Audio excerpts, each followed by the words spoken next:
a greater right on a thing than he himself possesses. Pachivanhu voti dzvinywa ripamwe makushero risina. Zvino kana takambogoverwa takati muna 2023 muya tikagoverwa kuti makore enyu mashanu ko isu tazowanepi simba rokuzviwedzerera nhasi tisina kudzoka kuvanhu. Ndakanyara mubati wechigaro ndaenda kucholota pataita mapublic hearings. Umwe wakasumuka akati imi varume nevakadzi muchifanira kunge musiri pano imi nekuti muri mabeneficiary esystem iyi. Mauya kuzotifunza kuti toda kuti munoda kuzviwedzera makore. Saka shuwa zvinhu zvatakagarira muno mubati wechigaro ndezvekugarira kuti toda kuzviwedzera amwe makore ndezvatakagarira muno. Tinofana kupiwa nevanogona kutipa masimba acho. Vanotipa masimba acho ndo vanhu vatakasiya kumusha, ndo vatinoti isu vanhu ivavo hatifani, tingati ndo varungu vedu, ndo maemployers edu. Zvino vanoti dzokai, uyai mutivhunze kuti tichiri kukudai here.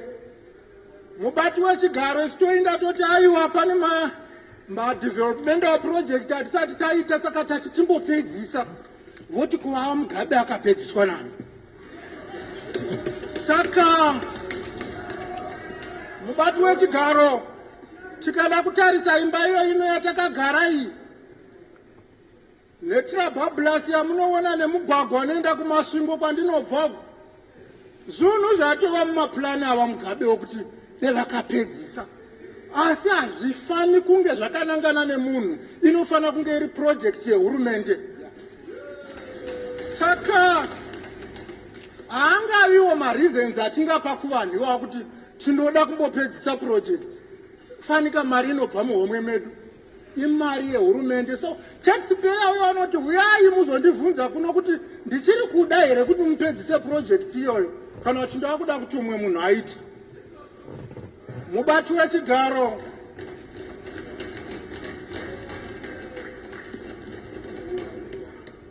wechigaro panyaya yokuti mutungamiriri wenyika asharwe muno, vanhu vemasvingo yebheni vari kuzviramba izvi.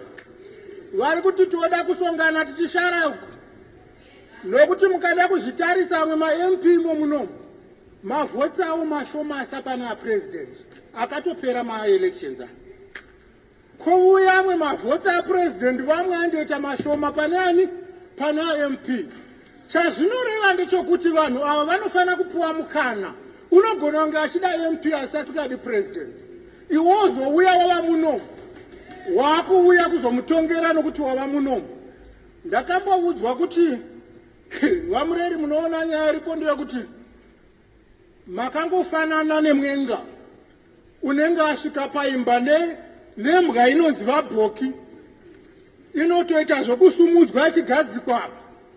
But kana mazosvika muno manje toti rinonyenga rinohwara, tatova nemasimba tava muno ekuti tizvigurire tichizviwedzera masimba.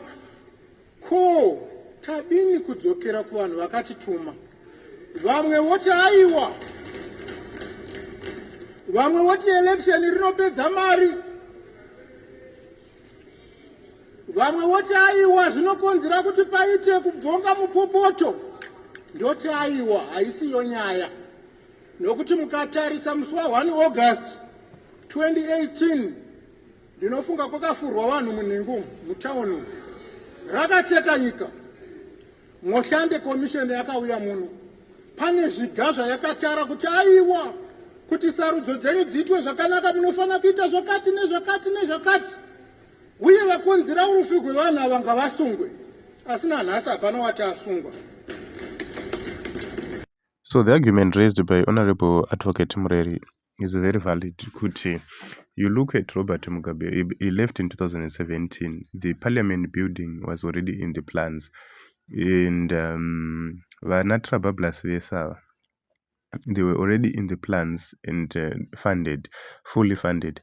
They are not talking about major projects. Zakazo Pejiswana Mnangagwa, Dams, akanga agara atoiswa in the pipeline by Robert Mugabe.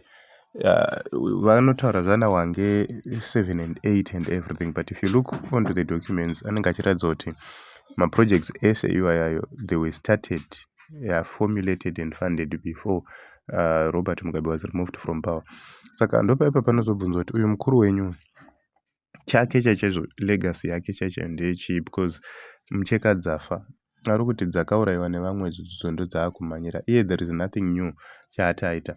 Then on the issues of my-elections, ZEC tikatarisa mari yakashandiswa nezec they're telling us about 65 to 70 million yakashandiswa nezec, but ukatarisa kuti ZANU-PF yakashandisa mari on its own pamacampaigns kutenga dzimota nechinyi chinyi, they used a lot of money.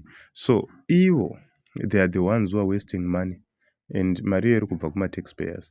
Why are they wasting money? Zvinhu izvo zviri simple, it's because havana popular support. So the only way they try to get support is through bribery. They try to bribe the people, they try to manipulate the people. But we then opted and said, why can't the state foot the bills of the election in terms of organizing? Saka hazvichada kuti political party inge ichifunda an election iyo pachayo. You just organize the elections kuti ma-MPs vachienda parally iri central, ma-councillors the same mawards mavo. These rallies should be done pamwe chete. We will ban the issues of regalia and everything, and we make sure kuti the people who are being elected attends to the same rally. That's how you remove toxicity. That's how you try to minimize the major costs in election, because munhu haasiri kuenda kuti anoonekwa kuti ini ndinogona kubvisa mari kana ndine mari, but akuenda kuti anonzwikwa kuti what are the ideas dzaainadzo, nyika ari kuintenda kuti nzvimbo yake achaisimudzira sei. Those are the issues which are supposed to be happening, but instead of incorporating such ideas, ma-proposals iwaya anopiwa ku-Zimbabwe Electoral Commission each and every time pavanodaidzira ma-meetings ema-political parties, they ignore that. They will tell you kuti ma-elections ari kudya mari, this and that. Okay, why can't you suspend the issues dzekutengera vanhu dzimota nedzimba nekupa vanhu mari? Because you're talking about saving money. Use that. Okay, why can't you reduce the expenditure of the president himself? Because you look after the elections, the president moves around achitama campaigns in each and every province, wasting money. Before the elections, the president does the same. Why can't he use that money to deliver and develop, so that vananzata no ichi chibaba chedevelopment and people will vote accordingly? So we are now in the days of social media. Why can't you make sure that there is access to each and every place to social media? Iwewe waita matengi rally ako on that media. People distribute and make sure that they circulate each and every important communication. But na popularity within the masses, and you have made sure kuti vanhu vari kumusha they are isolated. So that is the reason why you have to move around after the elections, muchimhanya muchipiwa vanhu chikafu nechinyi chinyi. How much are you using kubhadhara kufeeda vanhu machicken in and everything? Those are the questions which are very important, which have been asked, but these people, they have refused to respond. So I think the honorable member is very correct, and that is what is supposed to be focused on.